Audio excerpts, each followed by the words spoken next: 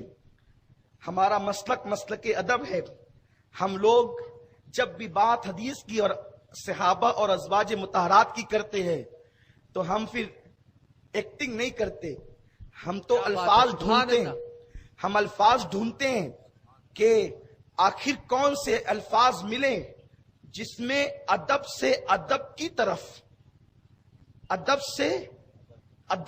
طرف الفاظ ہمیں منتقل کریں، ہمیں اس طرف ڈھالیں۔ اور خدا کی قسم ہم الفاظ کا انتخاب اپنے علم اور سمجھ کے مطابق وہ کرنا چاہتے ہیں جس میں تعظیم کا پہلو زیادہ ہو، کیونکہ الدین کلہ ادب، دین مکمل ادب کا نام ہے۔ اما عائشہ کے بارے میں یہ کہنا کہ وہ تو بیمار نہیں ہوتی تھی اور بیمار ہونے کی ایکٹنگ کرتی تھی، یہ ہمارے یہاں نہیں ہے۔ ارے ایک عام عورت جو ایکٹنگ کرے اسے اچھا نہیں سمجھا جاتا، نبی کی بیوی جس کی شان میں سورہ نور نازل ہو وہ ایکٹنگ کیسے کر سکتے؟ ایکٹر تو آپ ہے جی، آپ کو ایکٹنگ کرنی آتی ہے، آپ بندر بوڑھا ہوتا ہے کلاٹی کھانا نہیں بھولتا، تو آپ نے توبہ تو کر لی ہے آرکسٹرا سے، گانے سے، لیکن آج بھی وہ گانے کی حرام کمائی تمہاری رگوں پہ میں ہے، اس لیے تم اما عائشہ کو گالی دے رہے ہو کہ وہ تو ایکٹنگ کرتے ہو، ایکٹنگ نہیں کرتی تھی۔ خدا کی قسم وہ صدیق کی بیٹی صدیقہ تھی، وہ جو کہہ دے وہ ہو جائے۔ اما عائشہ کی شان یہ ہے، میرا عنوان وہ نہیں ہے، لیکن چونکہ ہمارے اپنے نظریات ہیں، ہم گفتگو کرتے ہیں تو ہم چاہتے ہیں کہ امت کے دل میں صحابہ کا، ازواج کا، حضور کا ادب پیدا ہو۔ زندگی کا مقصد ہی یہی ہے، اور اللہ نے دین اسی لیے بھیجا کہ تم اس کے نبی کی تعظیم اور توقیر کرو، اور جو لوگ اس کے نبی سے جڑ گئے ہیں ان کا بھی احترام کرو۔ اٹھائے قرآن، لِتُؤْمِنُوا بِاللَّهِ وَرَسُولِهِ وَتُعَزِّرُوهُ، ایمان لانے کے بعد پہلا فرض قرآن کہتا ہے نبی کی تعظیم کرو۔ پہلا فرض ایمان کے بعد تعظیم ہے، تعظیم ہے تو سب کچھ ہے، تعظیم نہیں ہے تو کچھ نہیں ہے۔ ایک بندہ ماں کو کھلائے پلائے کپڑے پہنائے سب کرے، لیکن پھر اس کی بدبختی کا ذکر بھی کرے،